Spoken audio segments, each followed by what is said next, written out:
When students are up to level 3 in their method books, they're ready to branch out a little bit. Even if your student absolutely loves their main method book and they're progressing really well in it, they can still benefit from seeing different composers' styles and even different publishers' styles and ways of writing the music. In this video, we'll look at this selection of books right here, all of which I think could be right for some students around level 3 of Piano Safari. Now, if you're not using Piano Safari, don't worry. I think this video will still be really helpful for you, but this is just to give you a gauge of the level I'm talking about here. Stay tuned to the very end to hear about the most important thing for supplemental books at this level. Okay, I'm going to start all the way down the end of the stand right here with this guy. This is Masterwork Classics, Level 3. This is a series compiled by Jane McGrath, and if you want your student to be encountering more classical works outside of their Piano Safari book, this could be a great fit for you. I like to gradually transition my students into this series if I think I'm going to be using it with them on an ongoing basis, so that they're not getting a sudden shock of the change in the layout and the appearance and the music, and that they gradually move over to it throughout Piano Safari 3. Now, I usually like to start with the Diabelli Waltz, which is right here. So just to give you a sense of the level, that is the first piece that I usually start with. So if your student is progressing fairly well through Piano Safari, you can start this around the middle of the book-ish. If they're struggling a little bit, you're going to need to go slowly with these pieces. They're going to be longer term projects, but that's totally okay. My next selection is ChordTime. This one is the popular book, but you can definitely use any of the different types and brands that they have. So here I have a Fun Time Hits and a ChordTime Popular. It depends on what genre your student wants to learn. The ChordTime is going to be a good fit for average students. If you have students who really want to push themselves and they're very interested in the particular genre and you want them to be bigger project pieces, Fun Time might be a good fit too. Let me play you a little excerpt from ChordTime Popular, one of the pieces, so that you can gauge what these pieces are like.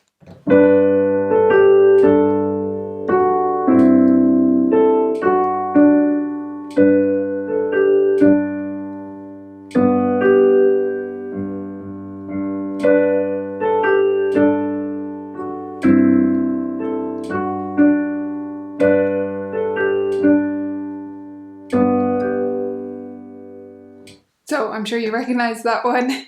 There's some musical things, there's some current pop music and some Disney kind of film music, that kind of thing in the popular selection. But again, look up the list, they show all of the pieces that are included online.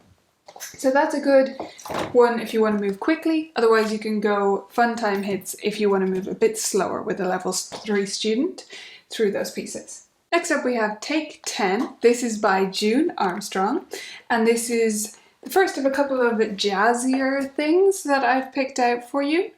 We have a whole video on Take 10, so we're going to link to that for you so that you can see a lot more from this book if you're interested in it. But they're lovely little jazz character pieces.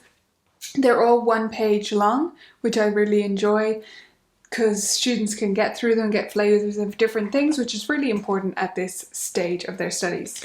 Another jazzy option, I should say, is Microjazz. I would suggest for most level 3 students, actually, you would go with level 1. This is level 2. This would be a bit of a push for most students, especially with the change in the appearance. So it might not seem a big deal to me or you, but if you really look at that notation, it's very different to what they're used to. And so that's going to take some getting used to for them.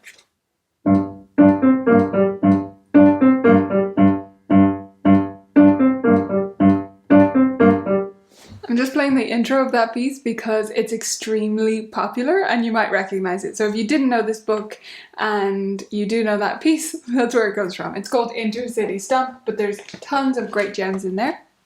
One really great thing about Microjazz is that they come with backing tracks that you can play along with. There's a version with the piano part and without, so students can get comfortable playing the piece with the piano part as insurance, and then they can play just with the band where they're the soloist, right? So that's really fun. These books are also really great value. I mean, there's 36 pieces in this one. So yeah, you get a lot of bang for your buck on those ones right there. Have I mentioned a book so far that is new to you? If so, hit the like button and leave me a comment below to let me know which one it was. My next suggestion is going to be at a little bit of a harder level. These are from Andrea Dow. They are the Chopin sessions and the Victor sessions. There's all different composers, but that's just 2 suggestions for you. I think these would be a really good one to push your students on if they're into this style. So what Andrea does here is she takes classical pieces and she popifies them essentially. So in the Victor sessions, for example, we have the Beach session, so an Amy Beach piece, a Franck session, Venice, Clara, etc. So she's taken one piece by the composer and she's made it into a sort of poppy style. But the reason I think they tie in so well with Piano Safari, despite being a little bit on the harder side, is because of the patterns. So if you have a little look, there's a lot of more traditional patterns in these kinds of pieces that do come up in Piano Safari 3. So she'll use, patterns like this, which are they're used in Piano Safari pieces as well. So it does tie in well in terms of the left-hand style, but it's going to be a little bit hard. So you'd want a motivated student for those ones. The rest of my selections are all from Piano Pronto / Composers Community.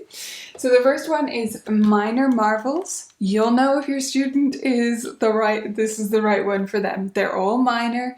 There's all different selections in here from Jennifer Eklund. And a lot of them are duets and solo, so they make a great little mixture. All, dramatic and, moody and minor. Exactly what some students are after. Then we have Spotlight Solos Plus. So the Spotlight Solo series is one of the absolute favorites in my studio for a long time. Students just can't get enough of these pieces. I suggest the plus level for someone in Piano Safari 3, although you can judge it based on your particular student. I'll play you a little bit of one of these so you can gauge what the music is like, but basically it's pop style music in all the Spotlight Solos books, and students just love them.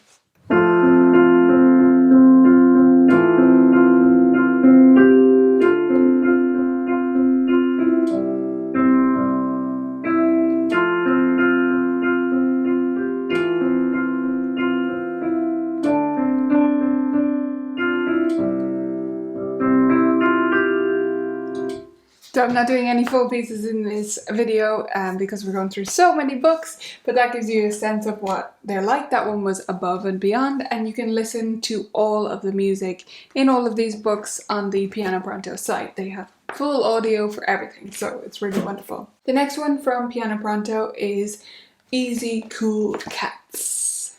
Easy Cool Cats. So this one is, again, sort of a jazzy style book. This one is called Funktastic, for example, so it's not jazz, but they're just great, flavorful pieces that would suit this level. And then we have Perfect Patterns. I've had several students using this one. They really like it, especially if they're more of a broad student. They don't have a specific, I really want to learn pop, I really like this style of piece. They like a little bit of everything, and that's great. So Perfect Patterns is wonderful for that. And as you would imagine, it's based on patterns, so really great for Piano Safari students. And then the last one is Full Speed Ahead. Like the minor one, you know if you have a student who needs this book. This is fast, fast, fast. It's all super fast, super fun pieces from Jennifer Eklund again. And it's just a really great collection of those who want drama, right? If they want to play in a concert and go at crazy speeds, this is the one for them. I promised you I would tell you the most important thing about book selections at this level. So you ready? This is my top tip. It's really important that your students make this choice. So it's great that you're watching this video. I love that. And I hope it's given you some new ideas of books. But what I want you to do with these ideas is take a few of them that you think are at the right level that would be good for your student pedagogically and send them the links to listen or watch people play them on YouTube and let them choose. At a level 3, students need to be taking ownership over their music. They need to get some choice. They need to start practicing using those discernment muscles, picking and choosing, deciding what they like. So take your favorite books or the ones that are best suited to them from this video, from elsewhere, mixture, and make a little list of them. Say 5 different books, something like that. And they're all at the right level. You're happy with every choice. So then you let the student decide which one they really want to learn by listening and noticing what they like and what they don't like. I hope this video was useful for you. Please do let me know in the comments if you'd like to see any specific videos in the future, and I'll see you on the next one.